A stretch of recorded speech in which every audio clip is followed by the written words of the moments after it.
Olá, hoje eu vou falar sobre os lipídios. Eles são moléculas feitas de carbono, oxigênio e hidrogênio. Elas são insolúveis no H2O, porém são solúveis no álcool, no éter e na acetona. Elas têm origem vegetal e animal e devem ser consumidas de forma equilibrada. A principal função dos lipídios é armazenar energia, e essa energia vai ser utilizada pelo nosso corpo em períodos de maior demanda. Ele também serve como isolante térmico, que é meio que uma camada de gordura que vai ajudar a manter a nossa temperatura corporal. Também tem os ácidos graxos, que são óleos vegetais, e eles vêm do óleo da soja, do girassol e da canola.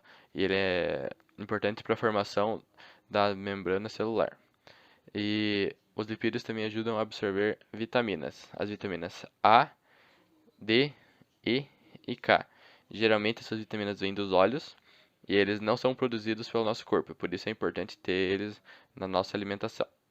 Os lipídios basicamente são ésteres, ou seja, elementos orgânicos que derivam dos ácidos carboxílicos, e a sua composição consiste basicamente em moléculas de hidrogênio e oxigênio, mas às vezes pode conter moléculas de nitrogênio, enxofre e fósforo.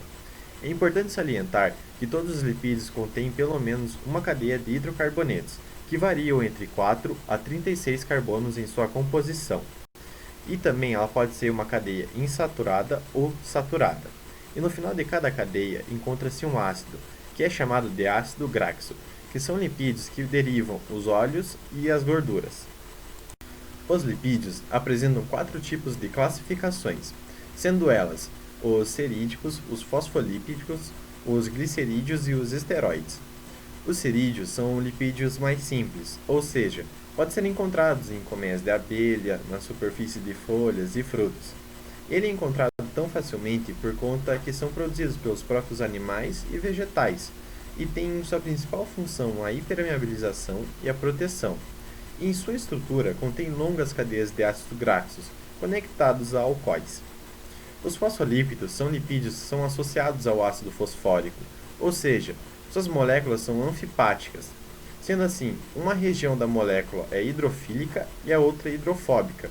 Resumindo, uma região se mistura com a água e a outra não. Os glicerídeos se consistem em moléculas de glicerol unidas, pode ser unidas a uma, a duas ou três moléculas de ácidos graxos.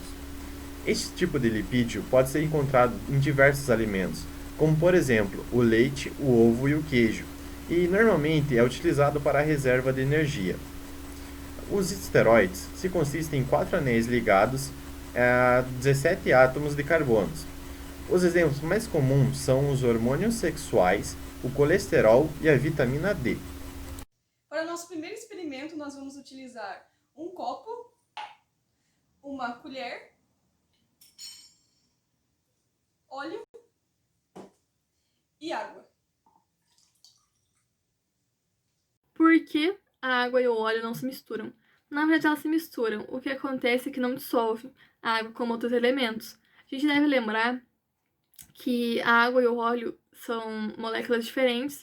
A água é igual um ímã, ela atrai e repele, por conta que ela está sempre em constante agitação. Então, o óleo é uma dessas coisas que ela repele.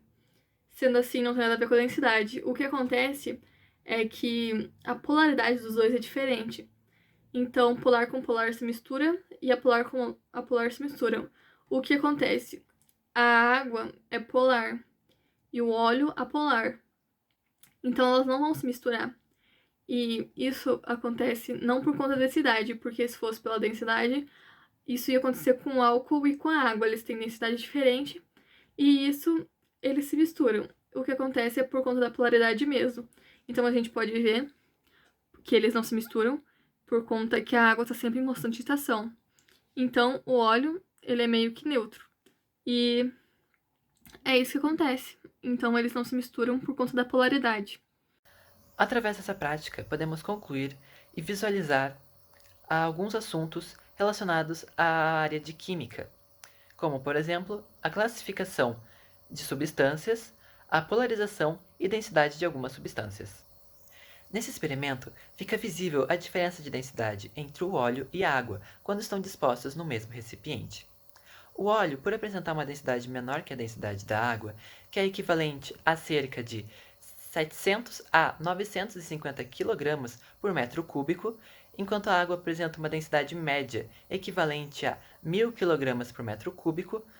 Assim, o óleo, que é um material menos denso, fica flutuando sobre a água, que é um material mais denso.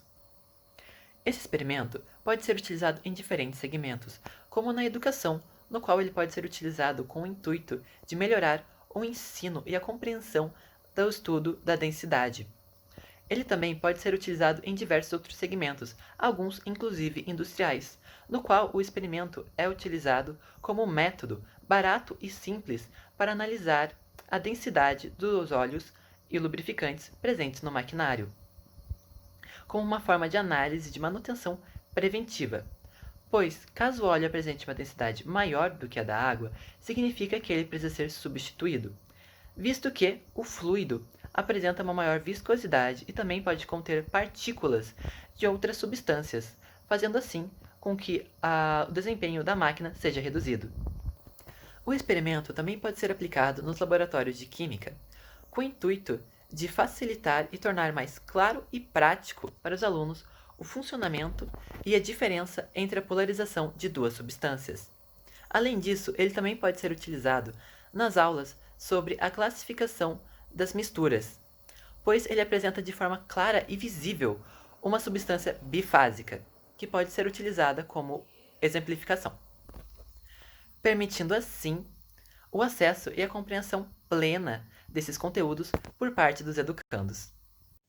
Para o nosso segundo experimento, nós vamos utilizar óleo, um copo, uma colher, água e detergente.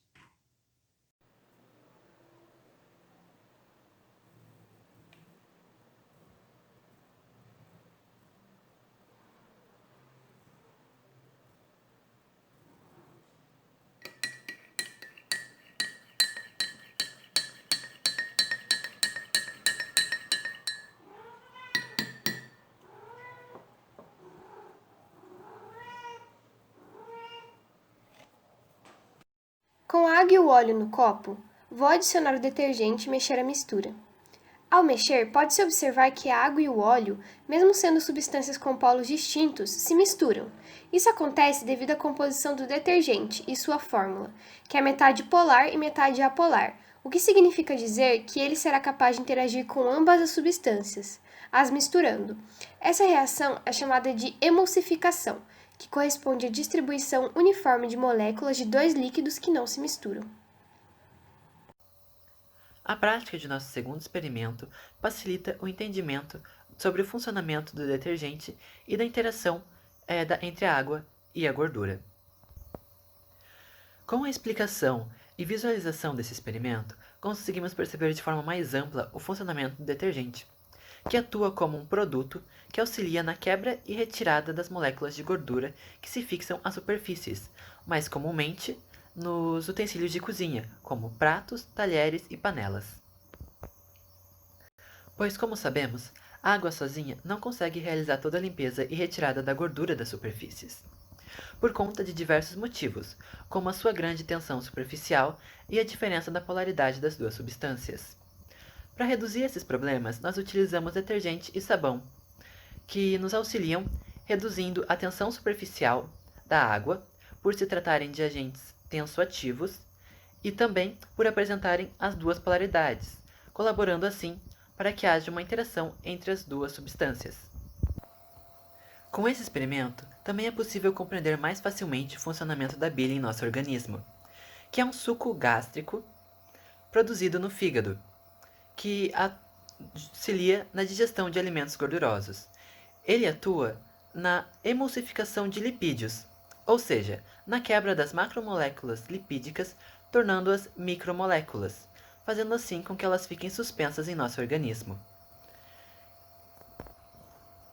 Esse processo é extremamente semelhante ao funcionamento do detergente na gordura, e ele é responsável por fazer com que os lipídios sejam mais facilmente absorvidos e aproveitados por nosso organismo.